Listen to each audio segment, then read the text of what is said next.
More fun than killing someone after being on the Jenny Jones show. It's snack time. Today's story is entitled Bus Stop Calisthenics.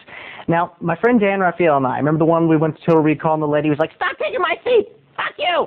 Well, Dan Raphael and I were in Wheaton, the same place as the world-famous Wheaton Plaza, and my favorite restaurant, the Sir Walter Raleigh Inn, because they serve the best garlic bread and the best Caesar salad I've ever tasted. But that is just an aside to today's snack. Welcome to Snackboy, coming at you live from Pasadena, California, God's country, to you all over the world. And I say to my friends and my family, mwah, love you. But this was back in high school, and Dan Raphael and I were in Wheaton. I don't remember why. Let's just say we went to Sir Plus Plus, get some boots. And on our way back, we were stopped at a light, just, chilling, doing our thing, minding our business, when we looked over, and there at the bus stop was this 35, 40-ish-year-old guy, looked very normal as far as wearing just a sweatshirt and some khaki pants, whatever, docksider, very young father, daddish kind of look. The only difference is this guy was doing calisthenics at the bus stop. And when I say calisthenics, I don't mean just stretching. I mean, this guy was like, had his leg up in the air and was just gracefully stretching in a very odd way. And we burst into laughter. I couldn't help myself. Don't look at me with guilt and say, "Snack boy." To stretch is to loosen up the muscles and make your heart beat faster and circulate blood through your body. How could you judge a man just for good stretching habits? It's just that he was at a bus stop and there were people behind him and he was stretching in such a graceful and an odd way, but he looked normal. Like you would picture, a ballerina or just some other looking kind of person to stretch. But this guy, just with his very Republican look, was just stretching so gracefully, and we cracked up.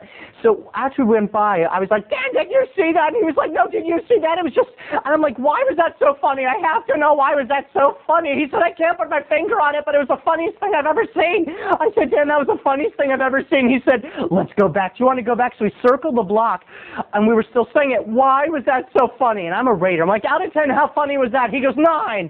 I said, "No, 10. He goes, "Okay, 10. So we went back. He was still there.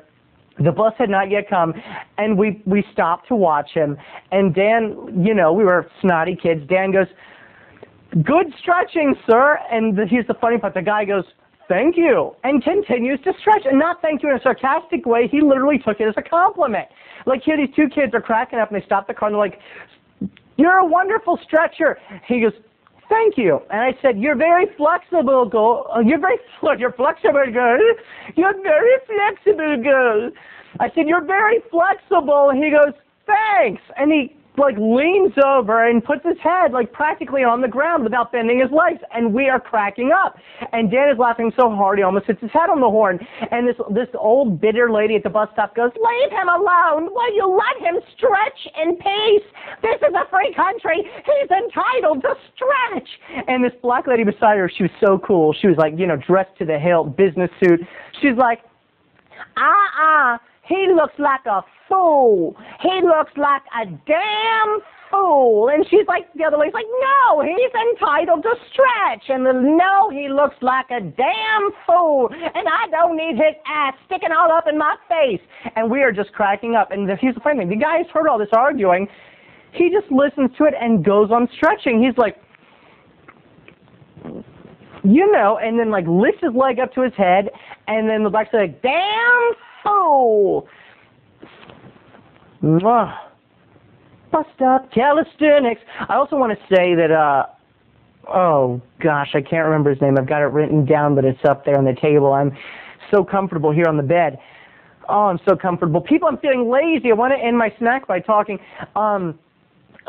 Tomorrow's snack, I think, I was sent, how I was asking everybody to do a Three's Company poem, and people were writing on the message board or emailing me, and I would read them aloud over the air. I just loved all the Three's Company poetry I got. Well, we've got a new friend in our snack family who wrote a song years ago to the tune of the Beatles' Day Trippers, which he calls Jack Tripper. And it is so funny, but here's the problem. He wanted me to sing it on the air to the tune of Day Tripper. And I've got it right there on the table, and it is hilarious, and it's really well written. I don't know the tune of Day Tripper, but I want to read it on the air, but I don't want to go out and get the album and learn Day Tripper, but I want you to hear it because it's good writing.